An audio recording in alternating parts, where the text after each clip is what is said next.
Welcome, everyone. We want to get started because, as usual, we have a packed agenda for this short hour. I want to thank you all for being here. I'm Jane Henniger. I'm the Executive Director of the ACLU of Indiana, and continue to be thrilled and honored to be working in that capacity. And on behalf of the ACLU, I want to welcome you here today for one of our first Wednesday programs. I want to start off by thanking our first Wednesday program sponsors and partners. This month, we're partnering with the Indiana Bar Foundation. We want to thank our participants, Fraser Designs, the Center for Inquiry, the Reuben Foundation, and the WFYI, of course, who gives us this great location to work with. We're appreciative of all our partners. I also want to thank our sponsors of our 60th anniversary activities. This is our 60th anniversary in Indiana. And those are law firms, great law firms of Katz & Quorum, Barnes & Thornburg, and Hoover Hall. So thanks to all of those, and thanks to all of you for being here. Civic literacy, on the scale of issues that we deal with at the ACLU, may not be our sexiest issue, but I would argue that it's the issue that's the closest to the very core of what we do. The ACLU gets all of its guidance of its work from the Constitution and the principles of the rule of law in our country, which has made, as we all know, America great, but it's not something that happened over 200 years ago and is static. It's something that takes, like any good relationship, our relationship with the Constitution takes work. And that's what a discussion about civic education and civic literacy is all about. And, you know, we're reminded every day with the need for analysis and thought about this topic. Not only when you hear statistics like Sheila Kennedy is going to talk about how little average Americans know about our Constitution. That should give us pause. But also, globally, every day we hear news of emerging democracies and the apparent tension that arises when both citizens and leaders know too little about how government ought to work and about the rights and responsibilities of both citizens and their elected officials. So it's an important topic, and we've got people who want to say a lot about it. I'm going to just hand it over briefly to Adam Packer, who's representing the Indiana Bar Foundation. Bar Foundation has done great work for many, many years on civic education. So, Adam. Thank you, Jane, and thank you all for being here today. My name is Adam Packer. I'm General Counsel of GTech Indiana, but I'm really here today in my capacity as a board member on the Civic Education Advisory Committee of the Indiana Bar Foundation. The Bar Foundation is thrilled to participate in this series and to be a sponsor and a partner for today's event, especially given the Bar Foundation's focus on civics education, civic engagement, and particularly constitutional education through the We the People program. For those of you who haven't been exposed to the We the People program, it is an in-class civics education, constitutional education program in elementary, junior high, and high schools that goes through the Constitution from A to Z with contemporary application, with historical examples, and the culminating event is a mock congressional hearing where these students go in front of esteemed judges or people who think they're esteemed judges and give a brief statement, a position statement on a topic of constitutional relevance, and then have to defend that statement. It's a life-changing experience. I went through it when I was in high school, and I credit a lot of my interest in the Constitution and interest in law following that to the program. And especially thanks to, I'll give a special thanks to the Indiana General Assembly and Senator Hershman for appropriating funds that will go to the Bar Foundation to continue this good work and to grow the program so that we don't continue to have some of these disturbing statistics about students who don't think the First Amendment, or students who think the First Amendment goes too far, or people who don't have an understanding of their civic responsibilities and of the Constitution. My other job today is to introduce a man who really needs no introduction in this field particularly, which is good because my time is up. It's my pleasure to introduce today's moderator, Mickey Maurer.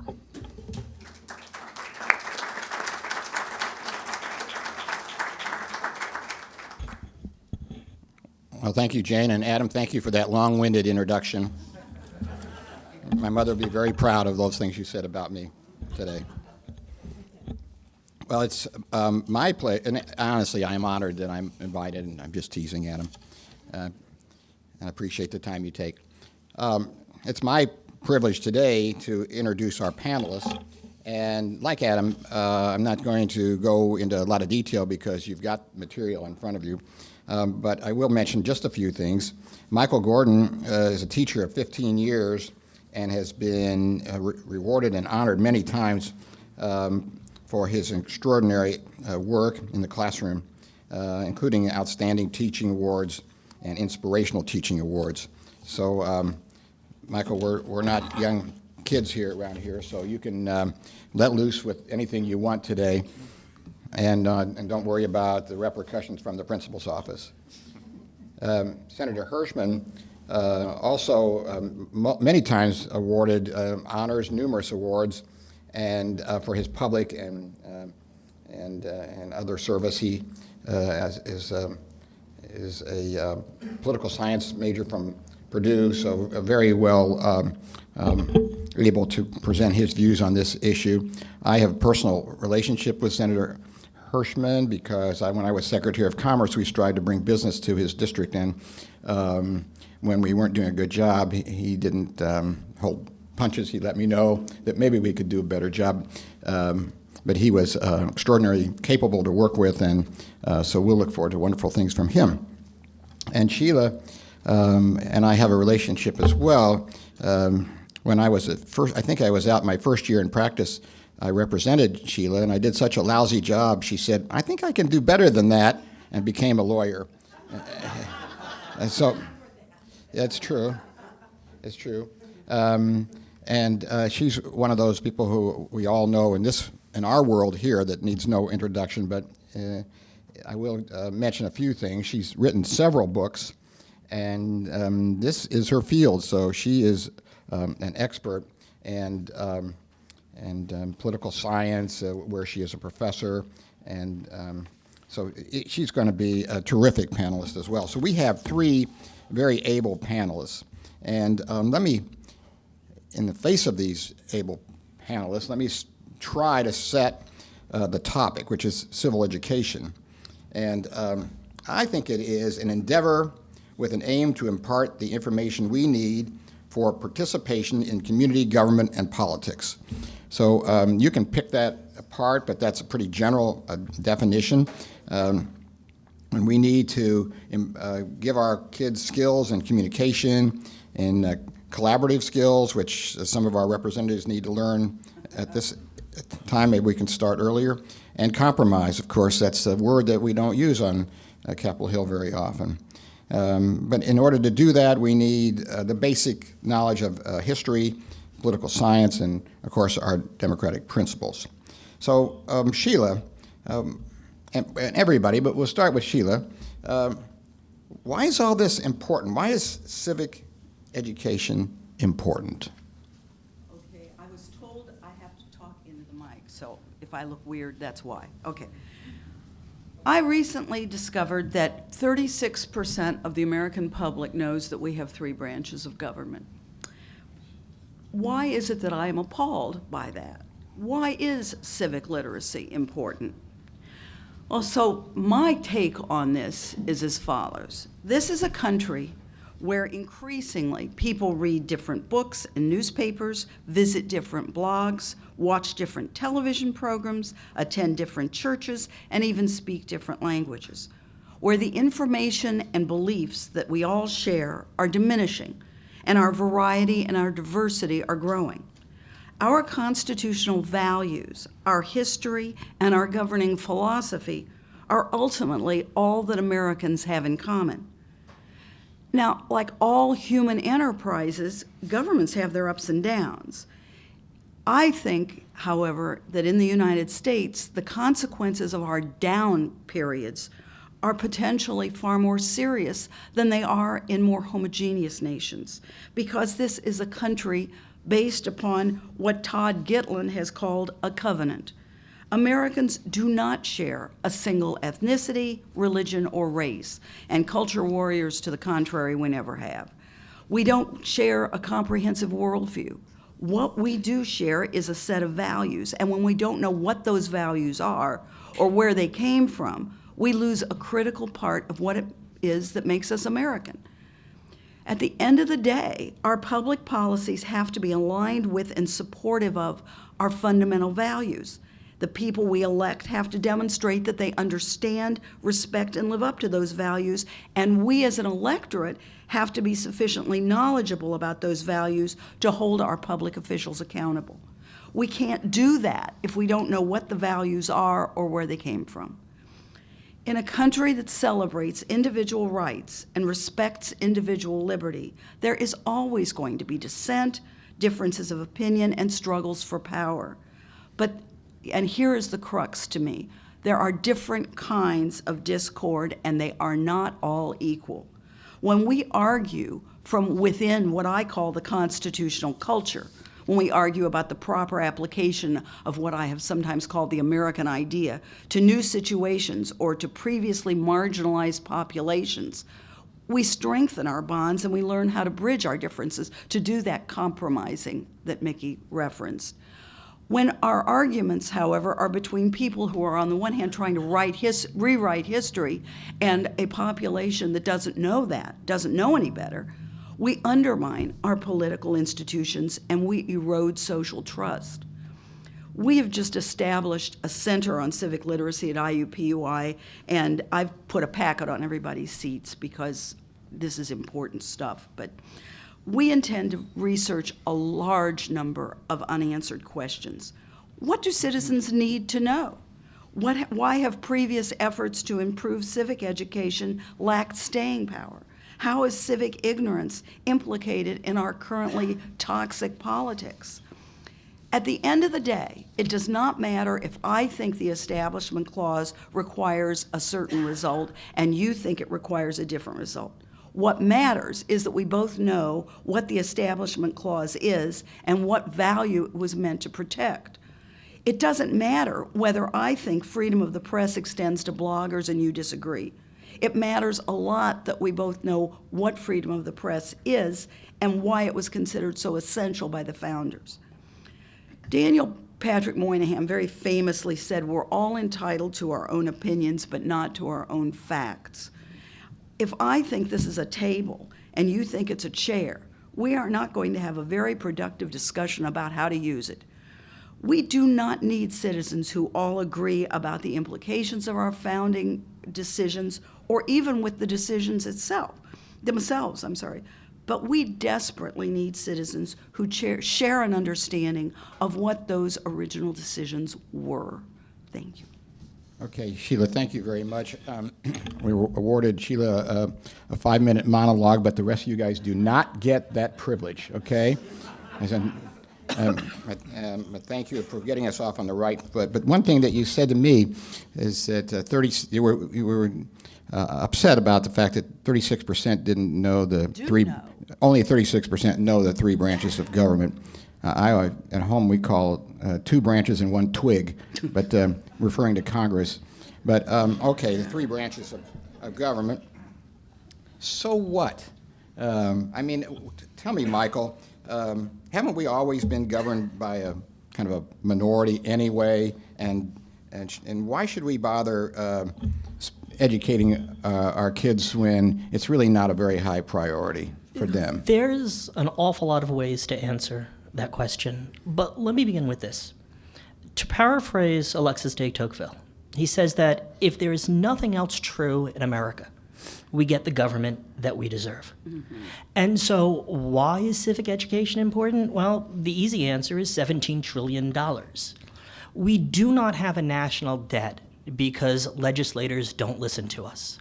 We have a national debt because they do listen to us. November after November after November after November, We go to the ballot box. Okay, some of us go to the ballot box. And we demand, lower my taxes and don't cut my services. Yeah. And any politician, any leader, any legislator, any executive that does anything of the contrary loses their job.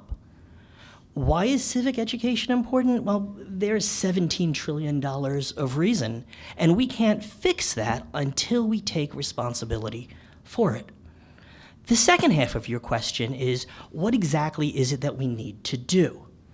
Well, the short answer is we need civic knowledge, we need civic skills, and we need civic dispositions.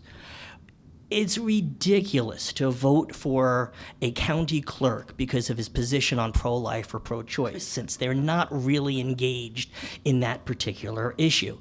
It's ridiculous to think that we can understand Obamacare, the affordable health care, in a bumper sticker. Well, I asked the fellow on your right here why he's so caught up with debating those issues in our legislature then. I mean, Well, Senator Hershman, you heard what this gentleman said. Why are you messing with all that when we have this important dialogue we need to deal with? You know, Maurer, I know you're trying to be provocative here, and I walked in and I immediately identified the exits because I know there's a significant number of people who believe that if Sheila and I appear on a panel together, at least one of us is going to burst into flames. And so I'm going to try and reduce the likelihood of spontaneous combustion by saying that I agree with much of what I've heard here. The fact of the matter is that it is injurious to the civil discourse in our society, as well as an appreciation for what has come before, and that history has a tendency to repeat itself, if the level of civic discourse in this country is driven by Rachel Maddow and Bill O'Reilly. Both, whether you agree or disagree violently with either or both of them, they're much more in the minds and lives of the general public than traditional civic education. And I think much of what happens in our education reform debate, for instance, you've heard how many times talking about the 3 R's, STEM education, science, technology, engineering. They're all very important. And I would suggest to you that some of the most oppressive dictatorships in world history have also been home to some fantastic mathematicians. And if so, unless you have an overall view of the rules by which you are governed, you're doomed to eventual failure by not learning from the successes and mistakes of others. And we see that in the legislative process. So in seeing that, you advocate then funding for these kinds of educational programs? I said this year it's a lot more fun to argue over money you have than money you don't have. And we did have a healthy surplus this year. We were able to go ahead and fund the We the People program. I've been a We the People judge before, and to see the level of intellect and rhetoric displayed by those kids in terms of arguing their positions and the enthusiasm with which they do so is a very healthy thing. I try and get kids to come down and beat pages. I sent a letter to every high school teacher in my district asking them to come and bring their classes, and if they couldn't bring their classes, come shadow me for a day to give them the real life experience of how the legislative process works. 2 of them took me up on it. Yeah, I was a page and just loved it. I can tell you where every bathroom is in the State House. And so it's a concern for us. These are difficult issues. If we could solve them easily, we would have done so, issued a press release, and patted ourselves on the back a long time ago. Well, Sheila, are we allocating enough money from the legislature? Can we be critical, or do we applaud the efforts of our legislature in this particular area? In this particular arena, I am delighted that the legislature acted. As I understand it, they allocated $300,000 for each of the next 2 years. Excuse me, I'm dying. The We the People program is one of the very few curricula that has been demonstrated to be effective. There's a lot of rhetoric, as Mickey has mentioned before. The plural of anecdote is not data and saying, oh, I learned this way. But there is data demonstrating how important the We the People program is. And I was really honored to be one of the national judges at the Nationals this time. And I was telling some friends before, the greatest part of this, one of the kids on one of the panels we were questioning turned to another and said, I disagree with what James Madison said in Federalist 51.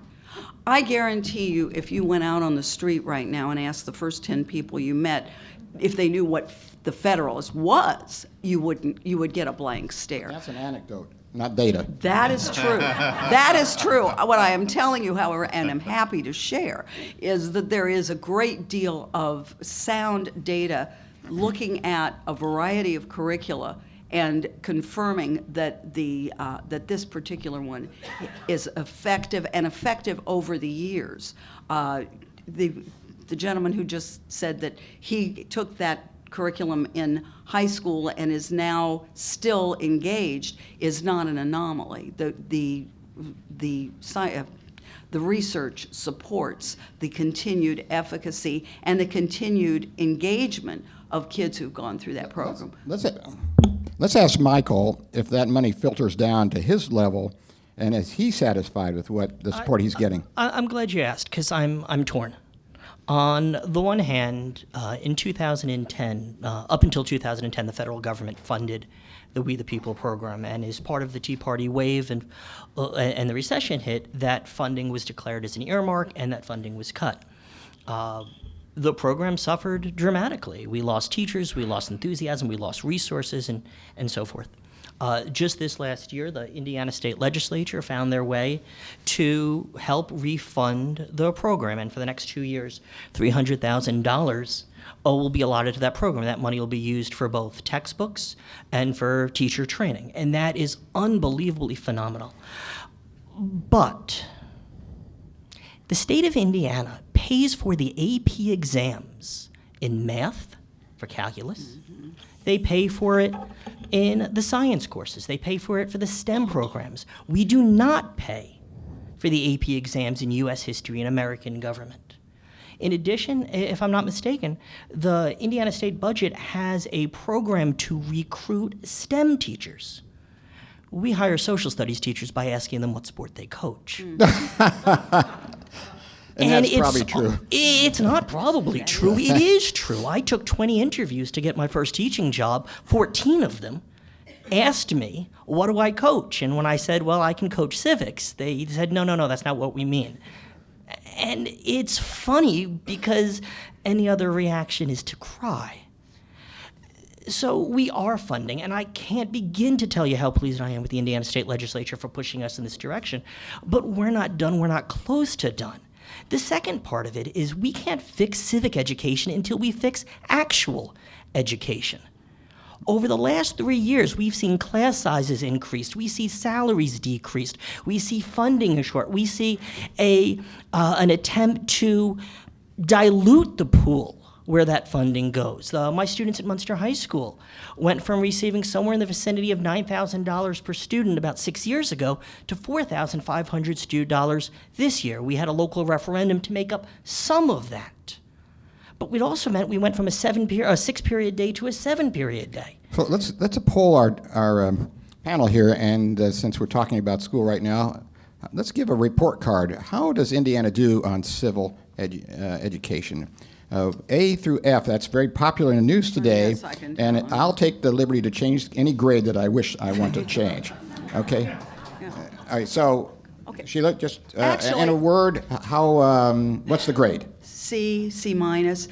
Part of the problem, as you point out, these are structural issues. We also don't test kids for civics. We test for STEM stuff. We test English, math, but we don't test. And let's face it, whether you're a fan of high-stakes testing or not, what we say when we test something is, this is important, that's why we're testing it. If it's not important, i.e. civics, we don't bother to test for it. I think there's some truth, but I think that's bigger than that, because there's a recent article, and I can't remember whether it was the Wall Street Journal or the New York Times, talking about the decline in liberal arts education in general. Yes. The simple fact of the matter is that the jobs that are out there are not clamoring for social studies majors. I said I'm a political science major. I'm either qualified to be the majority leader of the Senate or work the drive-thru at McDonald's under the current rubric. And so there is a larger national discussion to be held about the value of civic education. I would rather strongly dispute, and we'll have to have an arm wrestling contest after the panel here, with respect to funding. $9,000 a student is significantly above the state average, but the foundation amount for students is well over $4,500. So if you're receiving $4,500, or someone's telling you you're receiving $4,500 a student, we better get an auditor in there. But you don't have to major in civics to be fully educated and informed. Absolute true. So we Yeah. can teach you to be something other than a burger flipper at McDonald's if you major in something along with this civics. You're absolutely right, and we should. And there is, I agree wholeheartedly that there is a gap in this area, that it is, as Sheila mentioned in her opening remarks about the ties that bind us, our system of government binds us. That's right. And that historic legacy binds us. If you talk to recent immigrants, why did they come to the U.S.? They're typically far more versed than American citizens are. And so that is a valuable thing that we need to celebrate, and even if we're going to disagree on every issue under the sun, we ought to all appreciate the uniqueness of our ability to argue like cats and dogs. Well, it's when I talk about arguing from within the constitutional culture, I have given the first day of class to my undergraduates 20 questions from the citizenship exam that immigrants take, and the only kids who ever pass it are the international students. We won't insult our group today by passing that exam out then. No, we will not. We'd all flunk. Well, we've gotten a grade from two of our panelists. Michael, what's the grade? The grade is incomplete.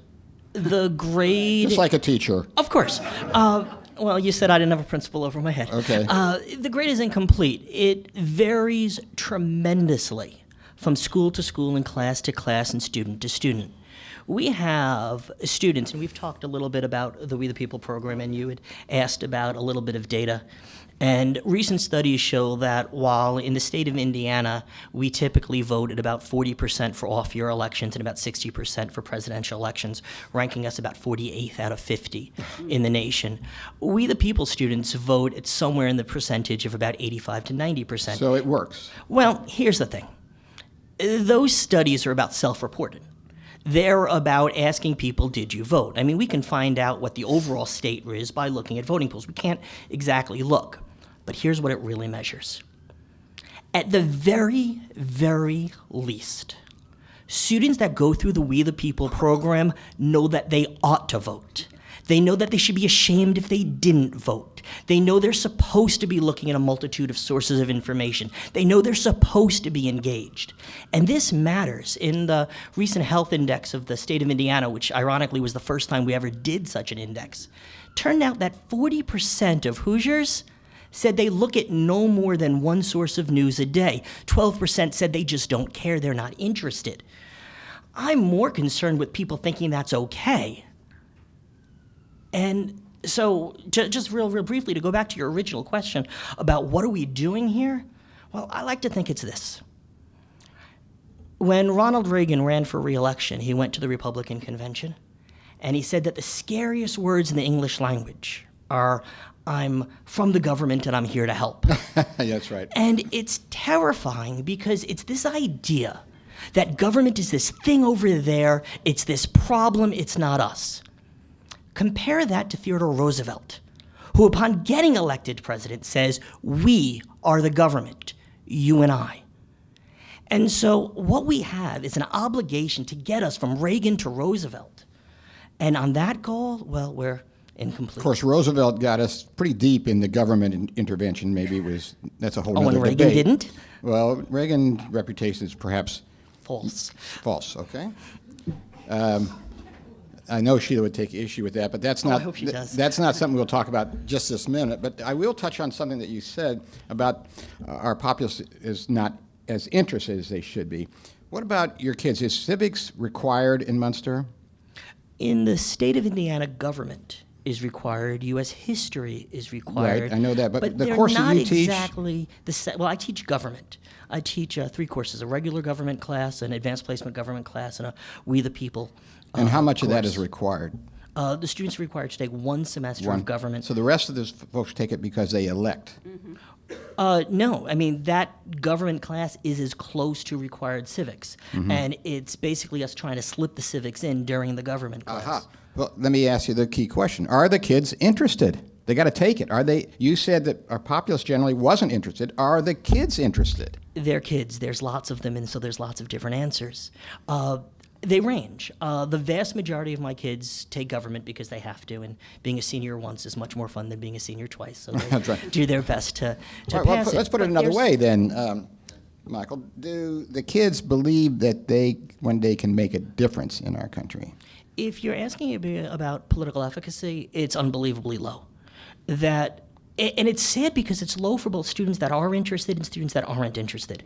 The students that are not interested are terrifying. I have students coming to me and they say, well, I'm going to be a nurse. I don't need to take government. And aside from the fact that they're also going to be a citizen, and aside from the fact that you can't go into the medical profession without, spending an awful lot of time in government, they're just factually off. But we have an attitude where it's okay not to be interested in government. But here's the second problem. I have a good number of students that are unbelievably interested in government. But we have developed such a culture of niche journalism, as you had mentioned, and such a culture of partisanship that they come in interested in their side, in their talking points, and not an interest in the development of skills and dispositions. So are we improving our statistics? So that goes back to the 36%, who are only 36% are really knowledgeable. Are you improving in that number? You're just telling me that so few kids are not. I hope so. I hope so. And to some degree, I know I am, and to some degree, I know I'm not. I can't be responsible for the civic education of the state alone. But yeah, I do think there is great potential, and particularly as we come back to this We the People program, I think that's the place where there's great potential, because it goes beyond just having mere civic knowledge, but the skills and the dispositions. Well- I'd like to add something to that, too. I think one of the problems we have in making more people understand the importance of this is that people say, oh, well, it's for voting, it's for politics, and I'm not interested in politics, so it doesn't affect me. One of the things that we're focusing on, my research center is very interdisciplinary, because we have a social work professor, for example, who says, look, social workers have an obligation, an ethical obligation in our code to work for policy change that will help our populations. If you don't know that there are 3 branches of government, you don't know how to make policy change. We have my co-PI is a business professor, because you can't be in business today without understanding how government works, and I'm sure you understand that. I mean, we have this is not just an issue of concern to political science people or constitutional people. We have the head of the Center for Bioethics, who is an associate dean of our medical school, who absolutely believes that you can't go into any allied health field without understanding how government works. So one of the things we need to do is make people understand that even if you don't want to be in the General Assembly, and even if you don't want to teach this, and even if this isn't a passion of yours, you're going to need to know this stuff just as much as you're going to need to know algebra, maybe more. I'll make it even more challenging. I doubt whether any of us would attempt to do open heart surgery because we're not qualified, but many of those same folks are self-appointed experts on politics as well. So there's no test to have an opinion on an issue. And I go into high school classes all the time, and I look at the kids, and I start off, and I say to them, how many of you have a driver's license? And I get hands, and I say, how many of you work? And I get hands. I said, you realize when you drive, how fast you drive, what you drive, how much you pay for gas, how much you pay for a speeding ticket, when you work, how long you work, and how much you get paid are all affected by government? Now I have their attention. Yeah. And I also point out to them that there is a big difference between skepticism and cynicism in politics. You can have a lack of knowledge about your governmental system on one hand, and at the same time say they're all a bunch of bums.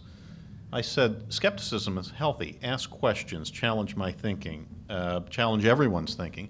But if you say that you're cynical, that's the easy route out, they're all bums, it does make a difference. You look at 2 states side by side, Illinois and Indiana, and I don't care whether you agree, which one you agree with, but there are demonstrable differences in all sorts of issues based upon who was elected. And if you don't get involved and make a difference, and I think it is that kind of real world tie to the book work that helps them get involved and interested. It's why We the People is a good program, but unless you can make that linkage, it's just words in a book. Of course, in Indiana, our governors become president of universities. The Illinois governors make license plates for the rest of us. But let me challenge you, Senator Hershman. Sure. Since you brought up the word challenge. I've heard many times that although our high school, elementary school, are under siege for budget purposes, reasons, or other kinds of things, but that our higher education institutions are first class across the state. I mean, when I was Secretary of Commerce, we sold that to lots of people, and I was proud to do that. Should the legislature, which gets very much involved in the budgets of these institutions, require a civics course of our college kids, where they're ready to come, they're more ready to learn. By definition, they may be a little bit brighter than the general population of high school because we've already made it tougher to get into college than everybody has to go to high school. So maybe they're more prepared. Should the legislature require more education in this area in our higher educational institutions? You know, as that comes out of your mouth, there's a screeching emanating from Bloomington and West Lafayette that only dogs can hear right now. But I think many people would view that as the camel's nose under the tent of legislative involvement in higher ed. I don't necessarily think it's a bad thing. The question is, where do you stop? And that would be, I think, the fear that would be expressed. In terms of being a healthy thing, I think it would be a reasonably healthy thing to do. The problem is, and I think it would be reasonably healthy also, but it's too late. You need to start. In fact, I know that the We the People program is now starting in middle school. Kids, you can't just give them something when they're a freshman in high school, or you need to start much earlier. Should it be continued at the college level? Sure, but I'll just share an anecdote, not data. But what really got me, I go into my undergraduate law and policy class, and I teach through a constitutional lens, and we start with the constitutional architecture and this sort of thing, and I talk about original intent. And one of the questions I ask the kids is, so what do you think James Madison thought about porn on the internet? And usually people laugh. The kids say, well, I guess he didn't know, but he did think a lot about free expression, government's role as a censor, those sorts of things. And that's the ensuing discussion, usually. I asked this young woman who was a junior in college with decent grades that question, and she looked at me blankly and said, who's James Madison? At the college level, we ought to be able to engage in a much more sophisticated civics instruction that doesn't require us to go back and tell.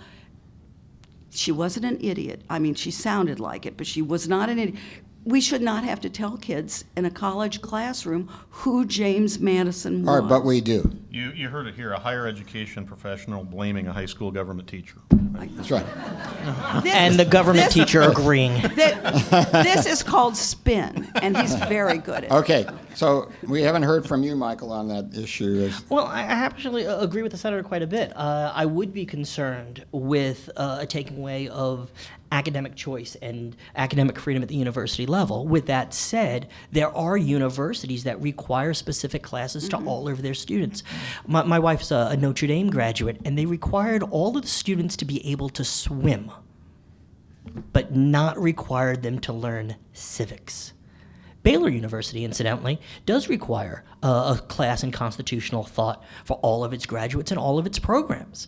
And it's not because they're going to become legislators and government teachers and professors at SPIA. It's because they're going to become the keepers of sovereignty. Yeah, there are a number of universities throughout the nation that require a swim test. Honestly, I mean, I went to one, the University of Colorado. You had to pass a test to swim. So, but we didn't have to pass any civics tests. So you're Shameful, right. yeah. And what we test for is what we value. Okay, so we have just a few more minutes, and I think we should spend those on some concrete suggestions. I've suggested something, and we got mixed reaction, mainly negative, on the idea of requiring colleges to teach civics. But let's talk about, among us here, what we should do then. If you don't like my idea, but we recognize there's a problem here, what should we do? Where do we go from here? The world wants to know, right? Okay. Well, if the goal is this idea of civic knowledge, civic skills, and civic dispositions, well, then we should fund them, we should teach them, and we should test them. There's been a little bit of a discussion of this We the People program as part of that, and obviously I couldn't endorse it anymore. But it's not the curriculum of We the People that's so successful. It's a fantastic curriculum. It focuses on the intellectual and the philosophical as well as the history, philosophy, and then forces students to take positions and defend those positions. It forces students to seek disagreement and work with disagreement from their peers. That's all wonderful. Here's why it works. For one, there's an assessment. We hear teachers over and over again talking about how we shouldn't teach to test. They're wrong. We should teach to tests. We should just happen to teach to good tests. Yeah. And the best teaching I do during my day is my AP class and my We the People class, because we're tested by the outside, and I've got enough professional dignity and pride to make sure that we're going to get there. But what makes the We the People test special is that it's an oral exam. It's done in a group. It's done with a group that disagrees with themselves, or with each other, hopefully not themselves. And it's done for people that come out into the community. The second reason that We the People is so successful is that it serves as a platform for working into the community. So it's not too late when they get to We the People, like Sheila would have you believe, maybe. No, it's not. And incidentally, even if it was, it's certainly not a reason not to try. And we do We the People in 5th grade. We do it in the 7th and 8th grade. We do it in the high school level. I think we should be doing civics at the college level. And frankly, we ought to be doing adult civic education in every way that we can. But the second reason that it's successful is because it does adult civic ed. On Monday evenings in my school, we have team practices. And we have lawyers, and we have professionals, and we have alumni students, and we have parents that year after year after year come in and drink at the well of Civitas. That's what we need. Senator Hershman, would you like to weigh in on what we should do? I agree, and I would say it not only matters when you teach and having that requirement, but what you teach. My singularly best experience as an undergraduate in college was a con law course taught entirely in Socratic method, where it required us to learn and exhibit critical thinking skills rather than rote memorization. It's easier to teach rote memorization. It's harder to engage in critical thinking with kids, hard to get them to do it sometimes. But I think it's also integral, not only in terms of teaching them about the role of government, but those are the kind of skills that will serve them well in business and whatever endeavor they're in. So I think we need to not only look at the requirements, but the methodology used to teach them, and I think it's a pretty healthy thing. And anytime we have an opportunity to integrate real-world experience into it, whether it's We the People or a visit to the State House or bringing in a legislator to speak, it helps add context to the discussion, and maybe it's something that people latch onto. My first involvement in politics, I do not come from a political family at all, was being a page in the Indiana General Assembly. There you go. Yeah. So, and you're pursuing that Socratic method as you're going to be a candidate for a law degree this year? I have one paper to finish. I should be working on it right now. And well, congratulations. You chose one of the best law schools in the state of Indiana. Not the best, but one of the best. You know, we could name a second one after. Sheila, what should we do here? Well, I absolutely agree with both of them, which is amazing when you think about it. But I also would add to that we do need data. We do. We need to make people understand more broadly how important this is, and that it's not just something for people who are political. But the best way to do that and to decide how to proceed is with good data. And right now, one of the reasons that my center was originally funded is the only thing we really know is that Americans really don't know anything. Other than that, I mean, I probably shouldn't share this, but in this large national survey that told us that only 36% of Americans knew that we had 3 branches of government, there was a subset of elected officials, and only 30% of them knew. So, I mean, it is just... I could spend 2 hours giving you horrible statistics, and I won't do that. But we do need to know more than the fact that we don't know anything. And that's what we're going to be trying to do, because if we can come up with good data, we can make the case more broadly. Panel, you've done a wonderful job, and I know we've covered everything we can possibly cover on this subject from top to bottom with nothing left to talk about. But I'm going to give the audience a chance for one or two questions, and you can direct to any one of our panelists if you'd like to ask a question. And we'll only have about 3 or 4 minutes for that. Yes, the first lady to put her hand up. Hi, I have a question for Michael. Thank you. A friend of mine has a daughter who turned 18 last year, and she was excited to vote, but he said to me, I know that after Citizens United, there's so much money in politics. I feel that we're so disenfranchised. I don't want to tell her. I don't want to sound cynical, but I was wondering if you incorporate into your government or civic education just how influential PACs and that kind of thing are now. Absolutely. Let me answer it for you this way. The James Madison in Federalist 39 describes our government as a republic. That we're in charge, we have the sovereignty, and we hand off authority, not sovereignty but authority and power, for limited periods of time to individuals while in good behavior. And so we don't just vote and walk away. We vote and then vote again and vote again. In Federalist 51, Madison furthers this argument, and he says that in a republic, the greatest check on government is the people itself. But history tells us, history knows us, that we're going to need some auxiliary precautions. The auxiliary precautions really aren't the Bill of Rights. They're the constitutional mechanisms: separation of powers, checks and balances, federalism, judicial review, bicameralism.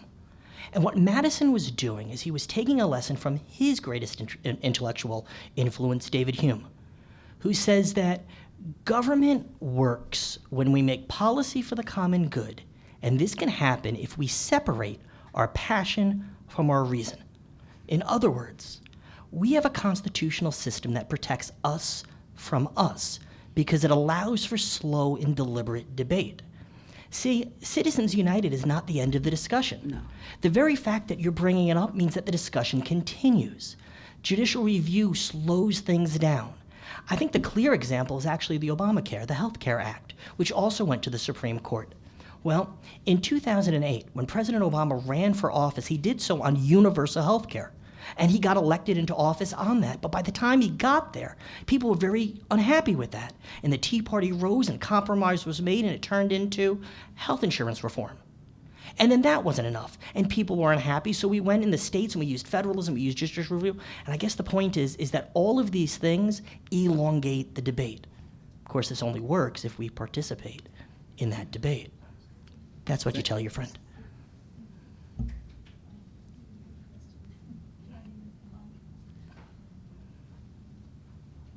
Thanks. I'm Penny Kiker with American Association of University Women, and I was very struck by those of you who talked about niche partisanship.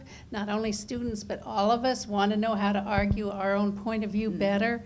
And so I'm also very taken by the idea of how in the schools and the legislature and higher education we can promote more of how to get the facts, how to argue all sides, how to be respectful.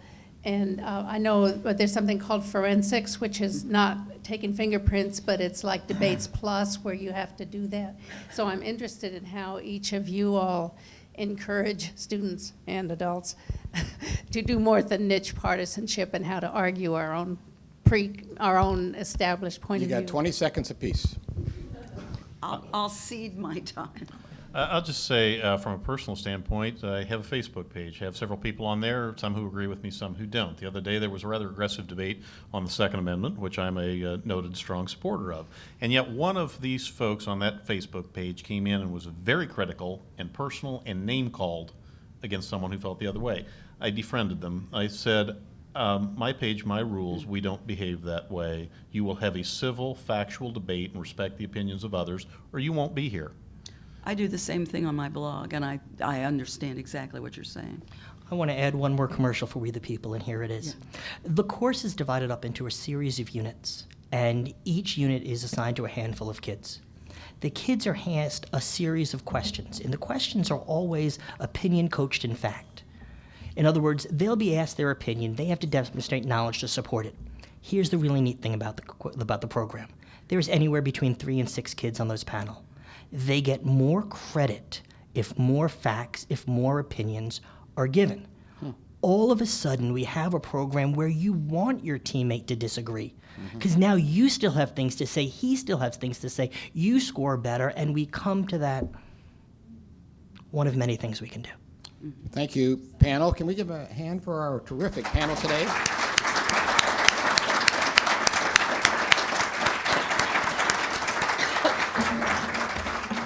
Enjoy your afternoon. Thank you so much, Mickey, and thank you to our panelists and to all of you for coming. We don't have a panacea for the problem of civic literacy, but what we do have starting this year is a pilot program in Indiana that is a national program of the ACLU called Constitution Day. That's September 17th, and we are soliciting volunteers and teachers to have volunteers in their classrooms. You can sign up on your way out. Thank you again for coming, and please come next month and in the future. Thank you.